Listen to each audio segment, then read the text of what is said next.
A little bit since I made a video. I want to show something I've done. I haven't done a lot of progress lately. What I've done is modified a fuel pump for boost reference. And what I've done is there's little holes on the bottom of your fuel pump to let the atmospheric pressure, so that when the diaphragm's moving in and out, it moves the air in and out so that they're not building against pressure on that side. So I've drilled it out and I used a tap, a 1/8 inch tap. And you can't really tap too far in there because you'll hit the diaphragm. There's not a whole lot of room, so when you do it, you got to be careful. And got a few little threads in there, and then I put JB Weld on it to try and just make it a little bit better. I put I only had straight fittings. If I had had a 90, I would have probably put it on the other side. But the engine case kind of curves right here, so I'm hoping I have enough room. And I put a 1/4 inch by 1/8 inch fitting there, so I got 1/4 inch hose on this side.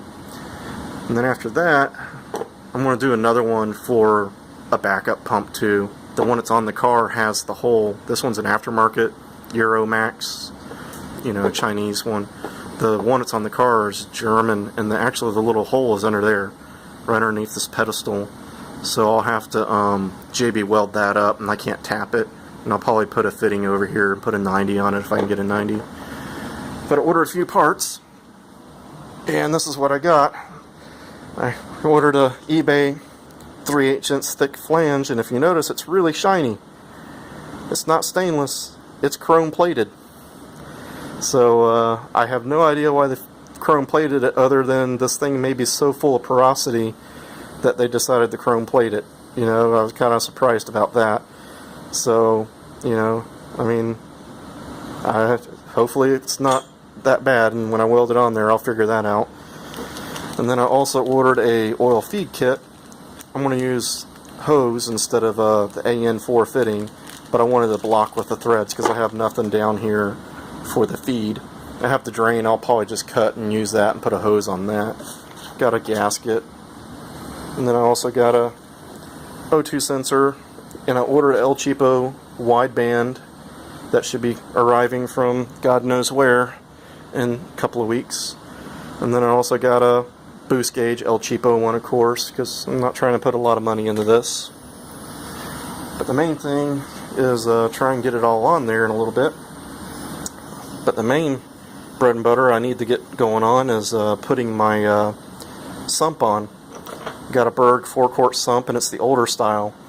So I got it at a car show cheap, but I realized after I bought it, the reason why it was so cheap is that these tubes and the threaded rod, Berg sells individually. I could have called, they probably sell it as a kit, but they didn't list it as a kit. They sold it as individual pieces.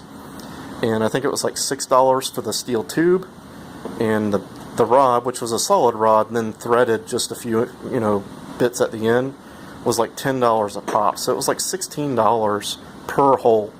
And I was like, man, I'd end up buying a new one cheaper. So I decided I got some 3/8 inch aluminum tube that'll go in there, and I'll sand it and file it down to the right length. But it goes in through these holes, and basically it keeps the sump plate from crushing the sump. It's just there to give a little resistance. And then the threaded rod keeps everything up because you replace your studs. So the only thing I got to do is get a tube for the center. I haven't done that part yet. And I got a few other little parts and pieces. Go and look at those. Over here, I ordered a CB linkage. And it looked to me like from the ad that it was going to be a scat linkage. And I figured, they'd repackage it at least. And it's a scat linkage. Not really concerned about it. I mean, this works and it's good. Everybody uses this for Kadrons. That's what they use. But I was a little surprised they didn't even take the effort to repackage it. But it was the same price as if I bought it from Scat from CB, so it didn't matter. And I got a new pulley from CB because the one that's on there has got rust pits in where the slinger ring area is, where the little grooves are that throw the oil back into the engine case. So I bought a new pulley with timing marks too, because I can't really time it very well. It's got like 5 or 6 rust divots in the pulley where the timing marks are, so it's kind of like an iffy, is it timed or not. So I got those that I'll be putting on later. I got my pressure ducts all welded up from the last video, as you've seen. So those are ready to go. I need to paint them. I haven't done that. I've been lazy. You know, so get those on there, get my sump on there, and then I'll be able to get working on it. I'm going to take this pump too and also modify it so that way I have two pumps in case one ever breaks.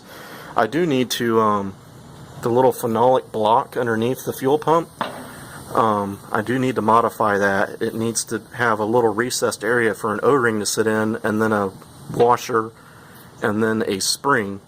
And the idea is when you're filling up this lower, you can't see that at all, but when you're filling that lower cavity with boost, it will push boost into the engine case a little bit, so try and relieve that.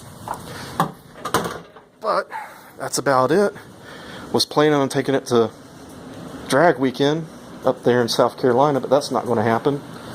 So hopefully everybody's going up there, has a good and fun time. It's probably going to be hot as can be. Was going to drive the bug, but we got some family stuff going on, so that's not going to happen. So I figured I'd give everybody a little update of what's going on, and hopefully everybody gets out there and works on the car. Alright, have a good week.